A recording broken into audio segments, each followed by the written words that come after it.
Hey everyone, and welcome back to my channel. I wanted to show you guys what we do for our science projects within our homeschool. My son is going to have his first science project this semester, which is the second semester in fifth grade. We are doing the science project together, so he understands how to utilize this packet and what I am specifically looking for. Okay, in the sixth grade, he will begin to have one science project per semester, in which he will have to utilize this guide here to complete the project on his own. So what I wanted to do is just show you what I've created here. And you can create something much simpler. I am just very detailed oriented, and I wanted to give him something that he can read and, go into without having a lot of questions.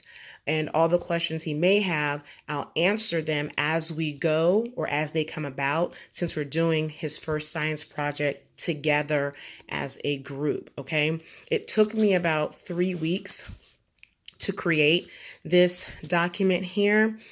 And I just researched. I used information that I had from, when I was in school, college, and I just put it together. So let's go through it here.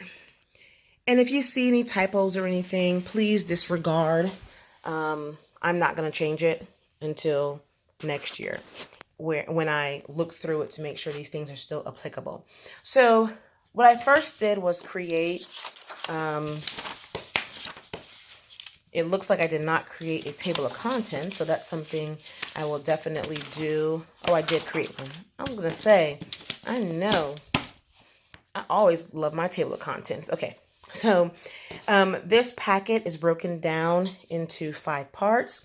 The first part, as you can see, gives you, information of what is a science project and what are the steps. Next one talks about the project notebook and my expectations for the notebook and how to organize it. The third step talks about how you organize a specific section of the notebook and project notebook and what should be in it. The fourth section just gives some general information about what is the scientific method, how you go about providing your presentation. It explains review gates and how it's supposed to be displayed. The fifth part is your appendix. So again, part 1 just gives general information. It goes through different steps. Step 1 I have as what you want to learn. Step 2 goes through how do we determine our topic. Step 3 goes through your hypothesis, everything about the hypothesis and dependent and independent variables. And then step 4 goes into your experiment, what to do to identify your experiment.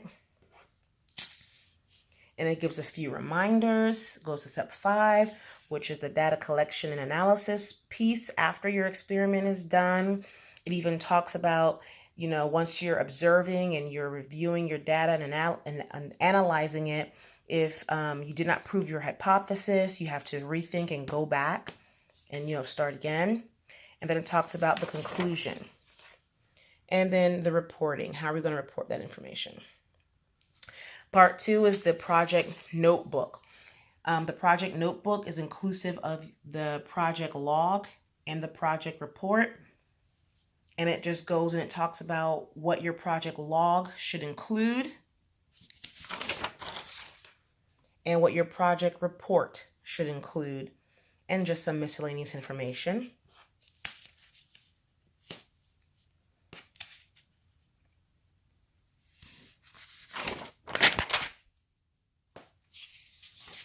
Oops, this looks like a repeat. This should not be here. Part 3 goes into your notebook.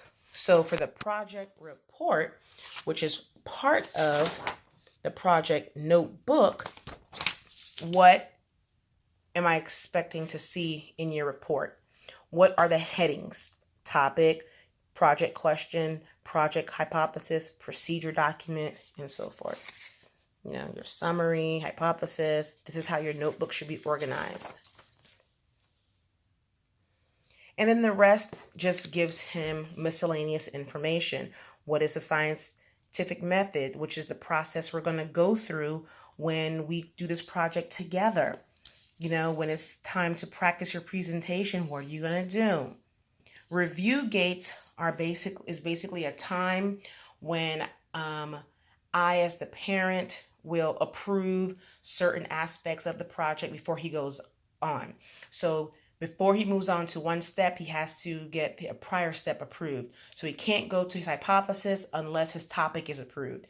He can't go to the experiment unless the hypothesis is approved, and so forth. So those are called review gates. Here are some examples of how he's allowed to present his science project. He can use a project board, or he can use an interactive lap book. He can make the decision of how he wants to present that. Part 5 is just the appendix. And it also created a project checklist, which, you know, so all the steps that we went through here, let me show you. So all of the steps here, determining your topic, hypothesis, experiment, data collection, you know, conclusion, and so forth, all those steps that we talked about thus far. This is just a checklist, making sure he went through those steps, and he has to literally complete it, okay? So he has to write out what his project is, his topic, dependent, independent variables. So this gives us a methodical way, an organized way to ensure that we hit all the areas that he needs to hit in order to do his project.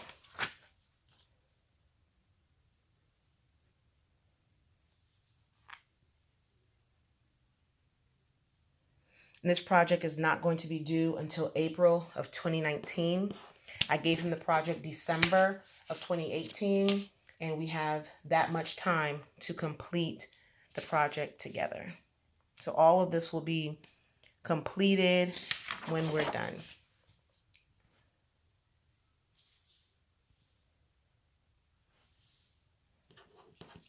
And these are just some checklist reminders. I know I'm going pretty fast, but please feel free to pause the video if you're trying to read anything specific. I also created a milestone chart, which is a schedule.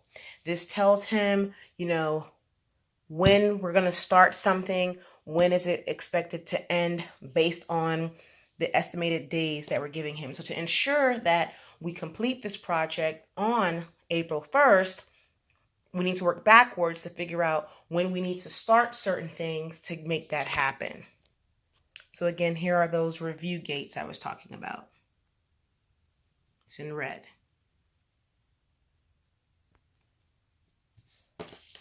So we completed all of these dates, again, starting from the due date and working backwards to see when we needed to complete everything.